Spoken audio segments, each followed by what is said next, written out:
The big old mature oak that the wood's famous for, they're only teenagers, they're only 160 years old. They've got a long way to go. I'm Dave Sykes, I'm the Beech Forester. We are in Dimmock Woods and we are in Herefordshire, although the woods do straddle the border between Herefordshire and Gloucestershire. Dimmock is an ancient woodland site, beautiful woodland. It's got a mixture of some of the best oak going back to the 1860s you'll find anywhere in Britain. Being an ancient woodland means it's been a woodland back to 1600. It's been managed over generations for what people needed, and a lot of it was managed in days for coppice management, for wood fuel, probably hop poles grown, there was fencing materials grown. The Forestry Commission took this wood over in about 1930 or so and have managed it since. It was planted with a lot of conifer in the 1950s and 1960s because that was the requirement at the time, and now it's gently being restored to native woodland.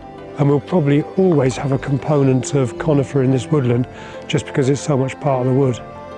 A large part of the woodland is SSSI, Site of Special Scientific Interest, a good example of British lowland oak woodland and the wildlife that comes with it. And as a result of the way it's been managed, it's one of the richest woods for invertebrates in Britain. The wood is very, very rich in butterflies and moths. We have a series of reserves. They're known as the Michael Harper Reserves that are managed purely for wildlife with our volunteers who are excellent. Increasingly, we're managing to link habitats together, opening up ride sides, felling some areas to create habitat. We've taken out blocks of conifer and then we're managing areas as quite short-term rotation coppice. We want the habitats that the open space and the thicket stages provide. The other thing that Dimmock has is probably the best woodland site in Britain for wild daffodils. We stop regrowth that's going to interfere with the daffodils so that they appear as rich a site as it has been for the last 20 or 30 years that we've really been working on them.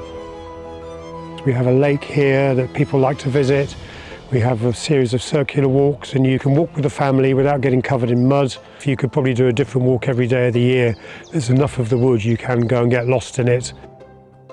Quite a lot of mature oak is registered at seed stand. A registered seed stand means when we collect acorns, they're a known quantity for anybody who's then using those plants and they know what sort of genetics their trees have got and where they've come from. They can even come to the forest and see the timber that is going to be produced from their seed.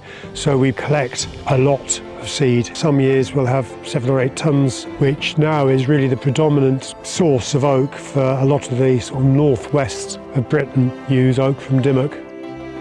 We need to regenerate the woodland for the future. We need to have younger trees growing on so that there's still woodland here in 1,000 years. We don't want to have a monoculture of a lot of 1930s oak.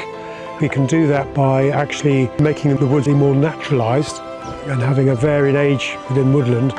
Then that is a good thing for the wildlife habitat, for the landscape, the appearance of the wood, the health of the wood going forwards.